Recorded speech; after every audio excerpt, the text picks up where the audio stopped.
Hello everyone and welcome to instant biology by doctor Neelabh. मैं फिर से आ गया हूं आपके बीच में एक बहुत ही इंपॉर्टेंट इन्फॉर्मेशन के साथ। इस समय मैं Delhi subordinate services selection board की वेबसाइट के ऊपर हूं और अगर आप भी permanent positions permanent government jobs के लिए तैयारी कर रहे हैं तो आज का वीडियो आपके लिए बहुत इंपॉर्टेंट होने वाला है। लगभग लगभग 2000 पोस्ट अनाउंस हुई हैं DSSB के थ्रू, जिसको हम Delhi subordinate services selection board भी बोल रहे हैं।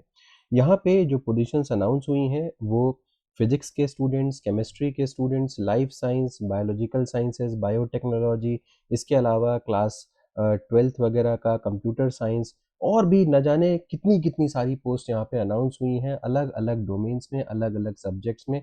यहाँ पे यूजी के स्टूडेंट्स और पीजी के स्टूडेंट्स दोनों ही अप्लाई कर सकते हैं। यहाँ पे फ्रेशर्स भी अप्लाई कर सकते हैं, आपके पास एक्सपीरियंस होने की भी कोई आवश्यकता नहीं है।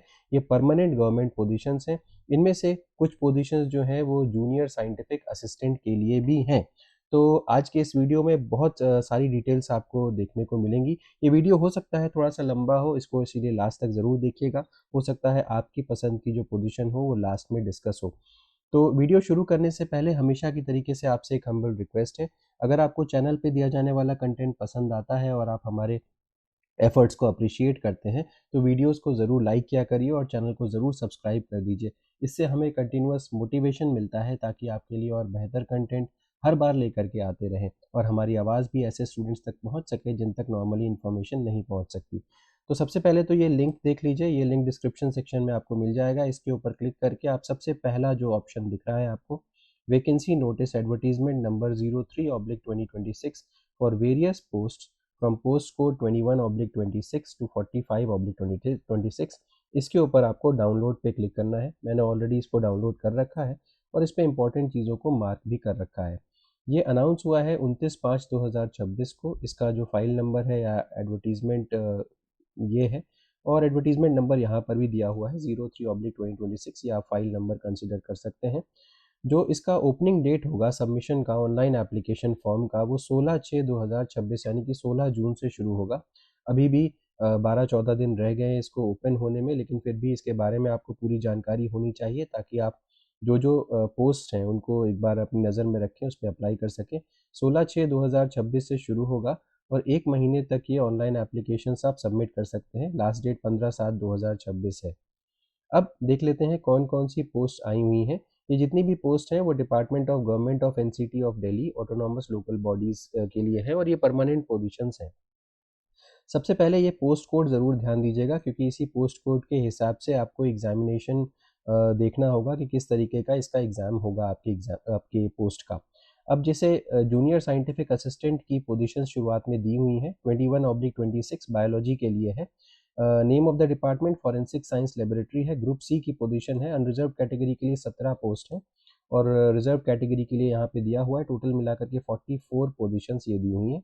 इसके अलावा बैलिस्टिक्स के लिए इसी तरीके से, केमिस्ट्री के लिए इसी तरीके से, lie detection, documents, HRD QC, इसके अलावा फ़ोटो, साइबर फॉरेंसिक्स और junior scientific assistant crime scene detection, fingerprinting, physics. इसके बाद यहाँ तक जूनियर साइंटिफिक असिस्टेंट की पोजीशन है 31/2026 से और शुरुआत हुई थी 21/2026 से। इसके बाद जो पोजीशन है वो टेक्निकल असिस्टेंट की है, असिस्टेंट आर्किविस्ट की है। तो ये भी ऑप्शंस हैं, data processing assistant, data entry operator, trained graduate teacher, domestic science teacher, बहुत सारी ऑप्शंस हैं। कुल मिलाकर के अगर नंबर ऑफ पोस्ट की बात करूं तो 1979, लगभग लगभग 2000 पोस्ट अनाउंस हुई हैं। इतनी पोस्ट कभी नहीं देखने को मिलती जनरली। तो अब ये मैंने आपको बता दिया लास्ट डेट इसकी अप्लाई करने की क्या है। आपको अप्लाई ऑनलाइन ही करना है, कोई और तरीके से अप्लाई करने की ज़रूरत नहीं है। Only online applications will be accepted. Applications received by post, by hand, by email will not be accepted and समरली rejected. ये बात दी गई है यहाँ पे।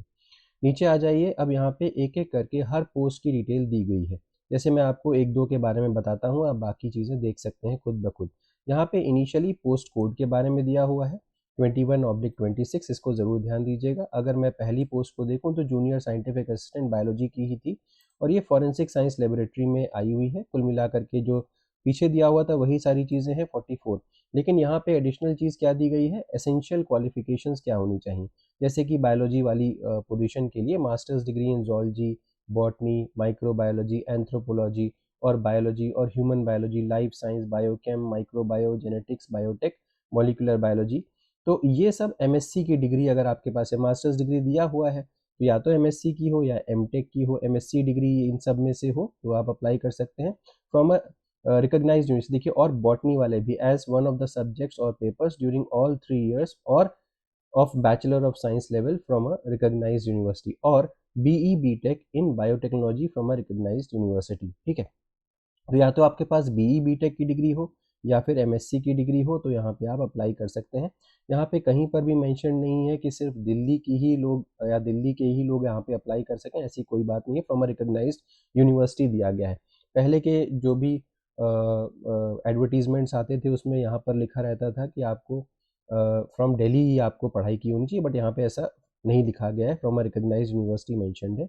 Note qualifications are relaxable at discretion of competent authority, तो रिलैक्स की जा सकती है। Direct recruits would be required to successfully complete a mandatory induction training, आपको करनी पड़ेगी। अगर हम डिजायरेबल एक्सपीरियंसेस या एसेंशियल, यहाँ पे कोई एक्सपीरियंस रिक्वायर्ड नहीं है। पे स्केल की बात करें तो पे लेवल 5 फॉलो होगा। ग्रुप सी, ये नॉन गेजेटेड पोजीशन है, 29,200 से 92,300 का पे स्केल आपको मिलेगा। अपर एज लिमिट 18 साल से 27 साल, एज लिमिट जो है 18 से 27 साल है। एज रिलैक्सेशन के बारे में आगे मैं बताऊंगा। अब यहाँ पे देखिए अगली position junior scientific assistant ballistics के लिए। अब ballistics obviously physics, mathematics, applied mathematics इन सब से रिलेटेड है। पे स्केल जो है वो सेम है जूनियर साइंटिफिक असिस्टेंट सब के लिए। यहाँ पे केमिस्ट्री की देखिए, केमिस्ट्री में बहुत सारे ऑडियंस हमारे केमिस्ट्री सब्जेक्ट के हैं। टोटल पोजीशंस 37 है यहाँ पे। यहाँ पर भी आप देख सकते हैं masters degree in chemistry, toxicology और बायोकेमिस्ट्री। तो देखिए बायोकेमिस्ट्री वाले भी यहाँ पे आप अप्लाई कर सकते हो। 29,200 से 92,300 वाला ही पे स्केल यहाँ पर भी लग रहा है। फिर लाई डिटेक्शन में देखिए यहाँ पर भी आप साइकोलॉजी, क्रिमिनोलॉजी वगैरह के सब्जेक्ट्स के स्टूडेंट्स अप्लाई कर सकते हैं। फिर डॉक्यूमेंट्स में फिजिक्स और केमिस्ट्री और फॉरेंसिक साइंसेज वाले अप्लाई कर सकते हैं। इसके अलावा जो HRD QC वाले में यहाँ पर भी बॉटनी, जोलॉजी वाले अप्लाई कर सकते हैं, तो ये देख लीजिएगा। फिर इसी तरीके से फ़ोटो वाला जो ऑप्शन है इसमें physics, computer science, data analytics वगैरह वाले अप्लाई कर सकते हैं। फिर साइबर फॉरेंसिक्स में यहाँ पे देखिए masters degree in computer science, computer applications वगैरह वाले अप्लाई कर सकते हैं। लाइफ साइंस इसमें नहीं है। फिर यहाँ पे crime scene district mobile forensic unit में यहाँ पे बायोलॉजी वाले अप्लाई कर सकते हैं। टोटल मिला के सीट्स 46 है। ठीक है, तो यहाँ पे ये भी एक अच्छा ऑप्शन हो सकता है अपार्ट फ्रॉम जो बायोलॉजी का ऑप्शन था। फिर इसके बाद फिंगर प्रिंटिंग में आप देख सकते हैं यहाँ पर फिजिक्स और केमिस्ट्री वाले ही अप्लाई कर सकते हैं।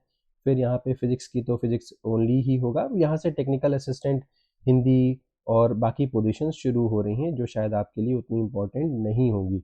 आईटी के लिए हो गया या फिटर ग्रेड 2 के लिए हो गया। इसको आप अपने लेवल पे चेकआउट कर लीजिएगा कि और कौन सी पोजीशंस के लिए आप एलिजिबल हैं। एक और चीज़ देखिए, data entry operator grade B की जो पोजीशन है यहाँ पे डिग्री ऑफ रिकॉग्नाइज्ड यूनिवर्सिटी और इक्विवेलेंट, मतलब आपके पास डिग्री होनी चाहिए, बाकी कोई और चीज़ नहीं है आपके पास। हाँ, जो स्पीड होनी चाहिए वो 8,000 की डिप्रेशन से कम नहीं होनी चाहिए, ये भी मेंशन्ड है। तो अगर आप इसके लिए एलिजिबल हैं तो उसमें भी अप्लाई कर सकते हैं। तो खैर ये चीज़ें क्लियर हो गई होंगी। इसको एक बार अपने लेवल पे देख लीजिएगा कौन कौन सी पोजीशंस के लिए आप एलिजिबल हैं। एलिजिबिलिटी क्राइटेरिया मैंने आपको बता ही दिया, आपकी लास्ट डेट के बारे में भी बता दिया। एप्लीकेशन फ़ीस जो है वो 100 रुपये है, ऑनलाइन ही आपको अप्लाई करना है। हालांकि वुमेन कैंडिडेट्स और schedule caste, schedule tribe, physically disabled candidates को कोई भी फ़ीस नहीं पे करनी है।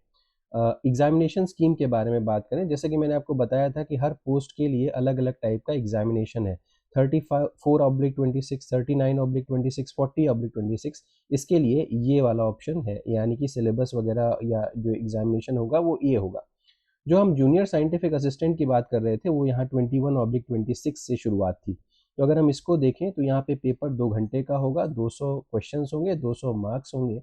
और इसके अलावा अगर हम ये देखें, टोटल डिस्क्रिप्टिव क्वेश्चन पेपर नहीं होगा, सिर्फ MCQ टाइप होगा। और सेक्शन ए में अगर देखें तो general awareness, general intelligence and reasoning ability, arithmetic, numerical ability, test of Hindi language comprehension, test of English language and comprehension, ये सेक्शन ए का हिसाब किताब हो गया। 20 मार्क्स ईच। तो इसमें हर जो टॉपिक है, 5 टॉपिक है, 5 पांचों टॉपिक के ऊपर 20-20 नंबर के क्वेश्चन आएंगे, तो टोटल 100 नंबर ये हो गया। और सेक्शन बी भी 100 नंबर का होगा, जिसमें MCQs of 1 mark each on the subject concerned as per qualification prescribe for the post, ये हो गया। अच्छा, in one tier examination scheme ध्यान दीजिएगा, mandatory minimum qualifying marks will be applicable only in domain subject specific, that is section B. तो minimum qualifying marks जो लागू होंगे वो सेक्शन बी पे ही लागू होंगे, सेक्शन ए पे लागू नहीं होंगे। हाउएवर जो टोटल जो मेरिट बनेगी या रैंक बनेगी वो आपके दोनों मार्क्स के क्यूमुलेटिव, आई मीन टू से सेक्शन ए और सेक्शन बी मिला करके जो नंबर आएंगे उसके हिसाब से आपकी मेरिट बनेगी, ये बात ध्यान रखिएगा। इसी तरीके से बाकी एग्जाम्स के बारे में भी दिया हुआ है। ओके, तो ये हो गया। नेगेटिव मार्किंग भी यहाँ पे होगी, 0.25 मार्क्स जो है वो नेगेटिव भी यहाँ पे होगा। तो ये क्लियर हो गया होगा। आगे बढ़ सकते हैं। मोड ऑफ सिलेक्शन जो है, जैसे कि मैंने आपको बताया था, कंप्यूटर बेस्ड टेस्ट होगा या एग्जामिनेशन होगा, और इसके अलावा डेट वगैरह मैंने आपको बताई है। The board in I mean two से जो लास्ट डेट है फॉर्म वगैरह फिल करने की वो मैंने आपको बताई दी है। और मार्क्स जो होंगे वो सेक्शन ए सेक्शन बी के कंबाइंड होंगे।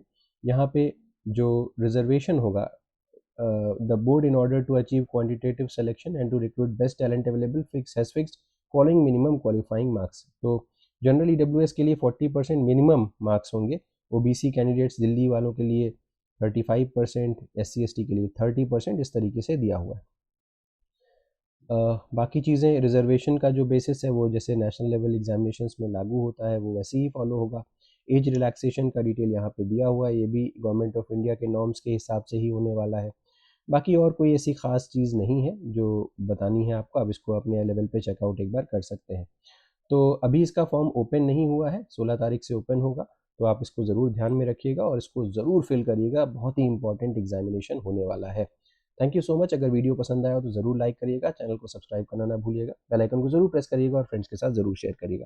Thank you, have a good day.